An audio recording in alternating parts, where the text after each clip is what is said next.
That's a nice Christmas decoration. Tiny balls, medium balls, going up to big balls. This belongs to the store. You can't buy this. You don't like me, but I like you. Thank you. You're welcome.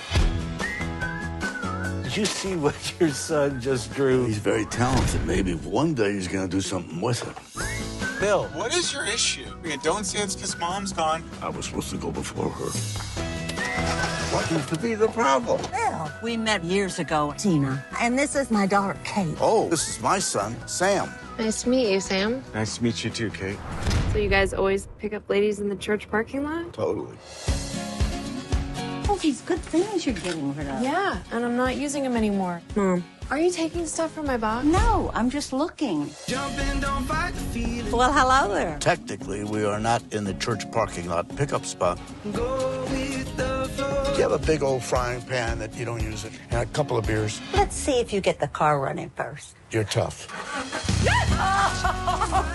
I was wondering if I could call you. We could hang out. I'm not really dating right now. Perfect, because I'm not dating anybody right now. If you want to get a girl like that, you got to start acting like a man. You're working at the chocolate factory. You're drawing pictures. Not to mention the fact that you're still living under my roof. Okay, you know what you need? What?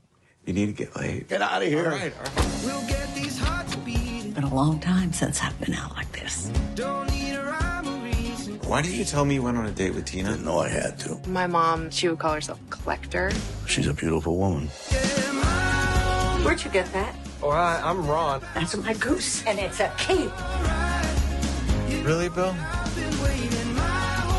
So you're trying to get me on some roller skates? Yeah. Okay, he was so cute.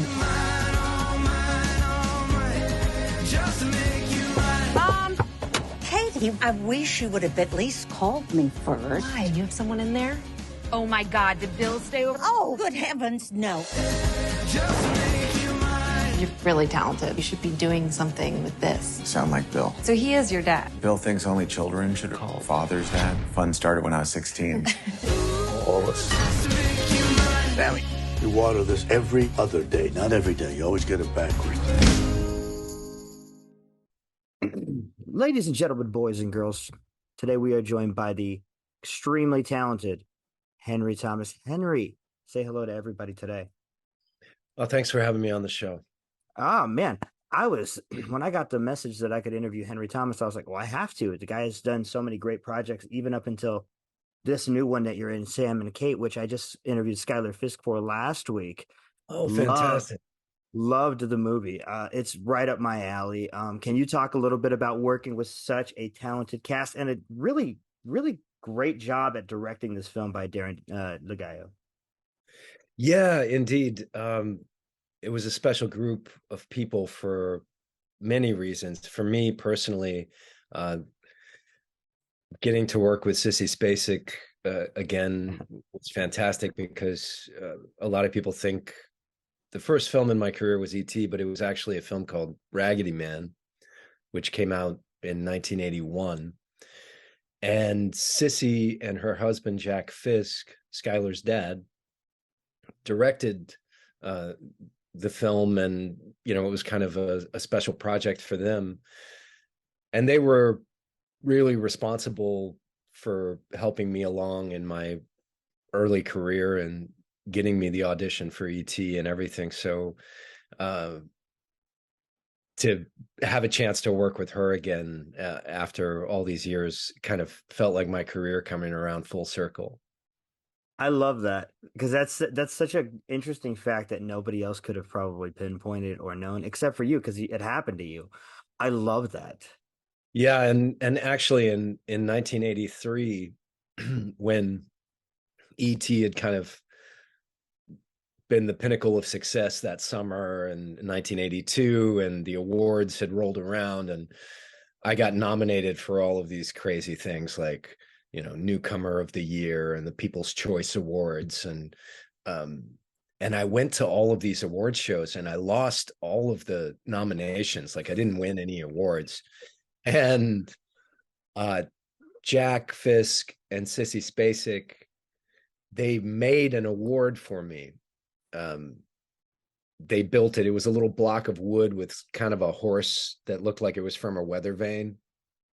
And they painted on it in gold with black letters, the Schuyler Award, 1983, Best Actor. So that's always been my favorite award. And it was really cool to actually work with Schuyler because she was a baby when they gave me that award. Yeah, I was just gonna say she was probably like what, 1 or 2 years old. That's Yeah, she was crazy. about one, I think. Like she was born in 82 or 83.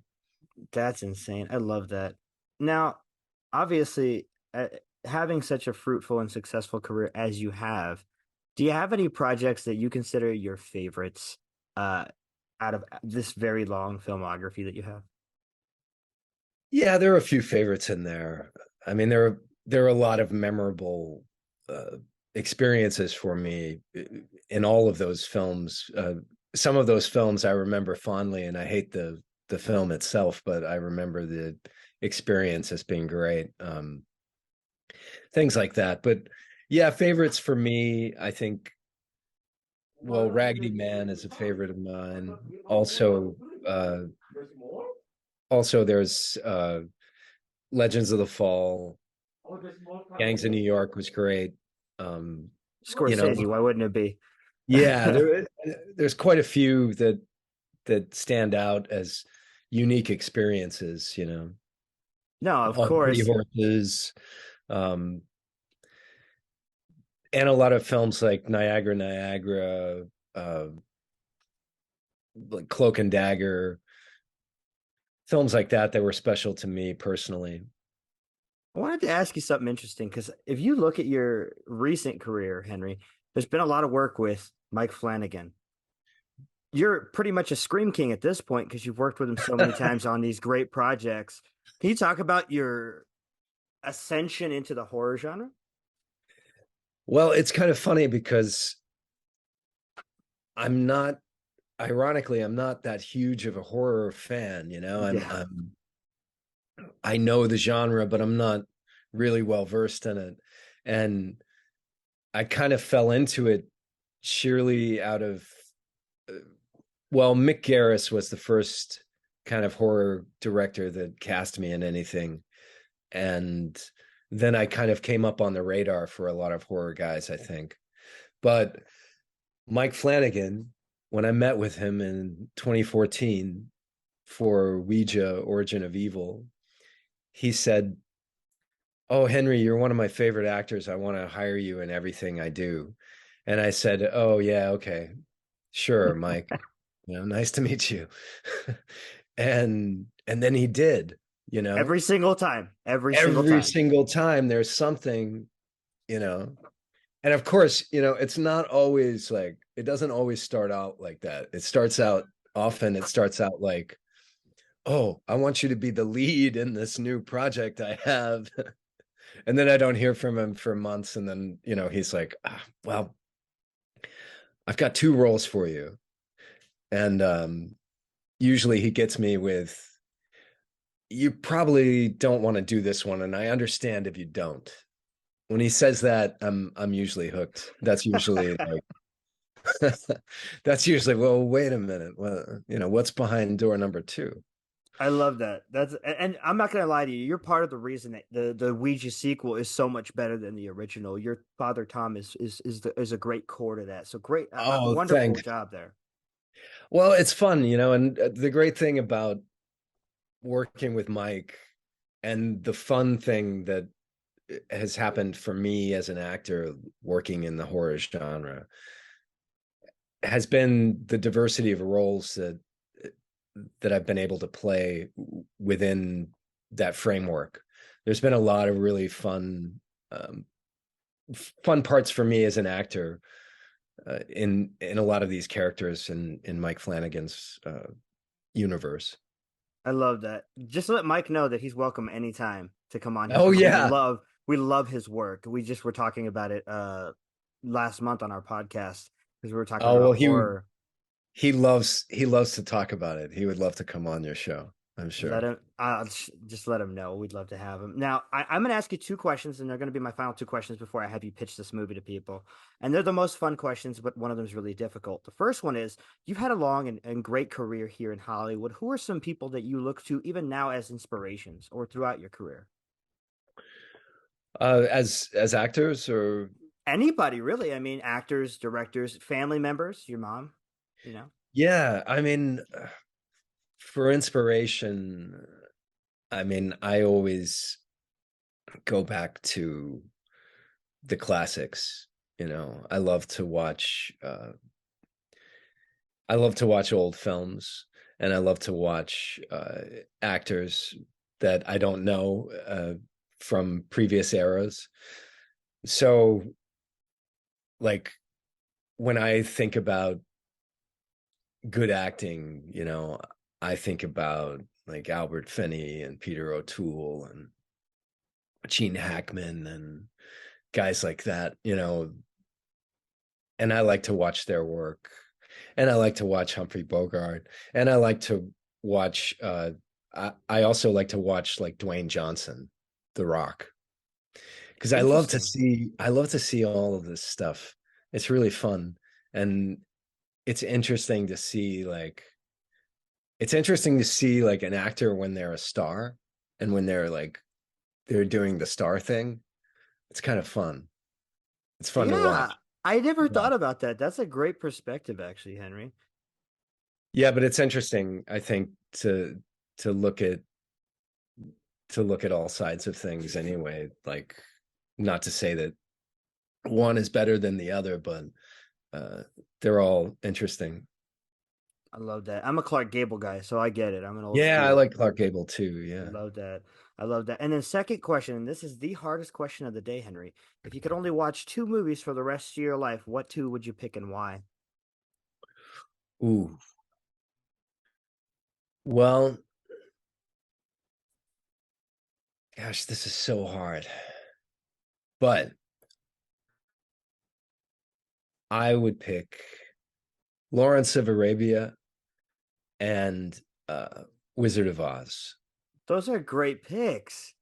Those are two of my favorite films, but I watch them both pretty regularly. Like I watch them once a year at least.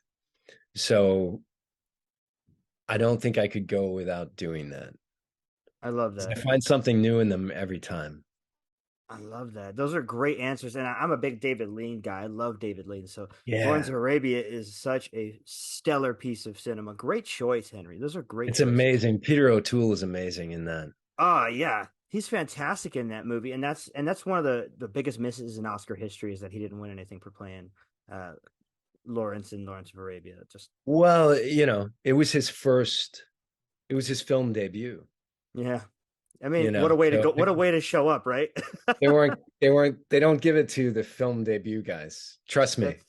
That's that's true. I love that. That leads me to my very last question. Could you pitch your new movie, Sam and Kate, to people and why they should check it out? And I really do think they should check it out. Well, let me see. Let me develop my pitch here. I would say, um, I would say the wonderful thing about Sam and Kate is that it reminds us of why we like to go to the cinema.